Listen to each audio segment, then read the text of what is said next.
ब्रह्मा जी ने विचार किया, ये तो बात सत्य है। अगर पृथ्वी नहीं आई तो मनुष्य रूपा जी की संतान कैसे पलेगी, कैसे जीविका चलेगी, कैसे आगे सृष्टि चलेगी। ब्रह्मा जी बहुत चिंतित हो गए और भगवान का चिंतन करने लगे। जेवी भगवान का चिंतन किया तो ब्रह्मा जी के नासा छिद्र से एक छोटा सा जीव निकला। देखते देखते वाराह शिशु हो गया। और बड़े आश्चर्य की बात कि देखते देखते आकाश तक ऐसे पर्वताकार वाराह, भारी घुरघुराहट, भगवान का वाराह अवतार। तो जो 10 मरीच आदि महापुरुष जन थे उन्होंने, और 4 जो सनक सनंदन सनातन सनत कुमार जी थे, वो स्वयंभू मनु शतरूपा ब्रह्मा जी, अभी इतनी ही प्रगट में सृष्टि है। जब 12 भगवान प्रकट हुए तो इतनी है। 10 महान ब्रह्म ऋषि, सनक सनंदन सनातन सनत कुमार और भगवान ब्रह्मा जी और मनु शतरूपा, इतनी सृष्टि है। सब ने हाथ जोड़ करके भगवान वाराह की तरफ सर झुकाकर नमस्कार किया और विचार करने लगे कि ऐसा तेजोमय श्याम वर्ण वाराह, ये कौन दिव्य हो सकता है। अभी निकला तो छोटा, फिर पोरुए के बराबर, फिर एक वाराह शिशु, और फिर ये पर्वताकार, आदि अंत ही नहीं दिखाई दे रहा, इतना विशाल स्वरूप। अभी ये सोच ही रहे थे कि भारी गर्जना करके अपने पंजे से जल को, सर्वशक्तिमान भगवान की गर्जना से समस्त दिशाएं गूंज उठी। भगवान ब्रह्मा जी समझ गए कि अभी जिनका चिंतन किया था कि पृथ्वी कैसे आएगी, तो हमें लगता है हमारे भगवान ने अवतार धारण किया, वाराह अवतार। भगवान का स्वरूप संपूर्ण रूप से वेद भी नहीं जान सकते, फिर औरों की तो बात क्या है। मुनीश्वरों ने भगवान की स्तुति की। भगवान वाराह रूप से गुरगुरा रहे थे, बड़े जोर से आवाज, और उनके रोमों से जो जल उस सबको परम पवित्र कर रहा था। यज्ञपति भगवान स्वयं हरि वाराह रूप धारण कर ब्रह्मादि के सामने खड़े थे। बड़े सौम्य भाव से मुनियों ने भगवान को प्रणाम किया।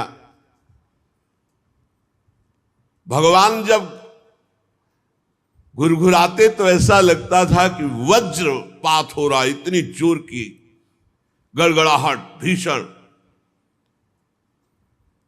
और जब पंजे मारते तो ऐसा मानो ज्वार भाटा आ रहा है समुद्र में, विशाल काय वाराह रूप। समुद्र मानो पुकारने लगा, हे यज्ञेश्वर मेरी रक्षा करो प्रभु, मैं आपका ये प्रहार नहीं सह सकता।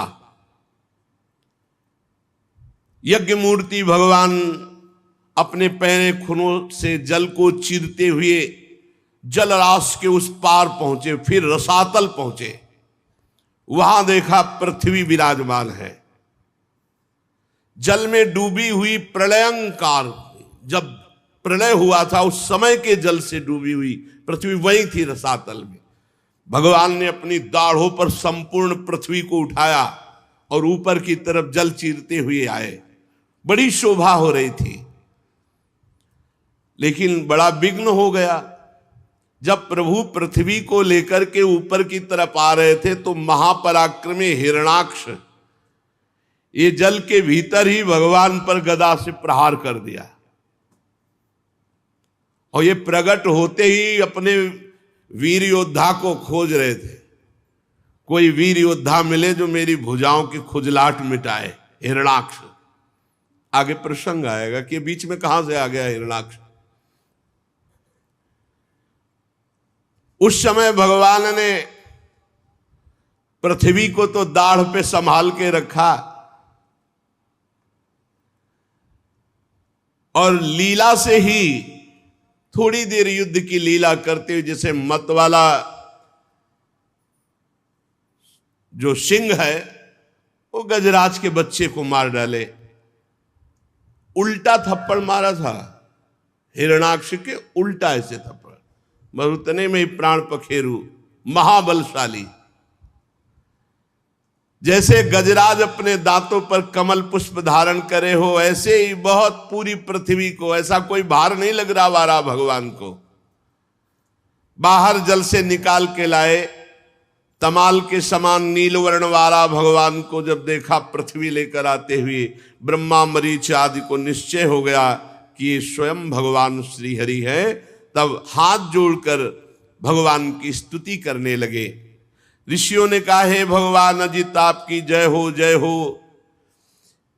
जितम जितम ते जित यज्ञ भावन, त्रयीम तनुम स्वाम परिधुन्वते नमः। यद्रोमगर्ते सुनिलिल्लिरध्वरास, तस्मै नमः कारण सुकरायते। जय हो वारा भगवान आपकी जय हो। आप अपने वेदत्रयी रूप विग्रह को फटकार रहे, आपको नमस्कार है। आपके रोमकूपों में संपूर्ण यज्ञ लीन है। आपने पृथ्वी का उद्धार करने के लिए ये वाराह रूप धारण किया। हे भगवान आपको नमस्कार है। हे प्रभु, कोई भी दुराचरण करने वाला कभी आपका दर्शन नहीं प्राप्त कर सकता।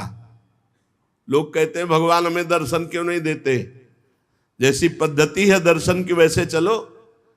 अधकचरे योगी को भगवान का दर्शन नहीं होता, दुराचारी को, जो दुराचार परायण है उसे भगवान का दर्शन नहीं होता। रूपम तवई तन्नु दुष्कृतात्मनानाम, ये जो दुष्कृत आचरण करने वाले हैं इनको भगवान के पास रहते हुए भगवान उनके हृदय में रह रहे, फिर भी वो दर्शन नहीं कर सकते। प्रभु आपने बड़ी कृपा करी। समस्त मंत्र देवता द्रव्य यज्ञ कर्म सब आपके स्वरूप है, आपको नमस्कार है। वैराग्य भक्ति और मन की एकाग्रता से ही आपका अनुभव किया जा सकता है। वैराग्य भक्ति और मन की एकाग्रता से ही आपका अनुभव किया जा सकता है। आप सबको विद्या प्रदान करने वाले विद्या गुरु हैं। जिसके हृदय में भी ज्ञान होता है भगवान देते हैं। आपको पुनः पुनः प्रणाम है। प्रभु आपके दांतों पर रखी हुई भूमंडल बड़ा सुशोभित हो रहा है। चराचर जीवों को सुखपूर्वक रहने के लिए आपने जगन माता पृथ्वी का उद्धार किया।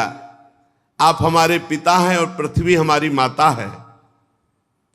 प्रभु आपको और पृथ्वी माता को बार बार प्रणाम है। रसातल में डूबी हुई इस पृथ्वी को निकालने का साहस केवल आप ही कर सकते थे, दूसरा नहीं। हे वाला भगवान आप सर्वाश्चर्य में हैं, आपको नमस्कार है। इसीलिए रोज प्रातः पहले भूमि के चरण।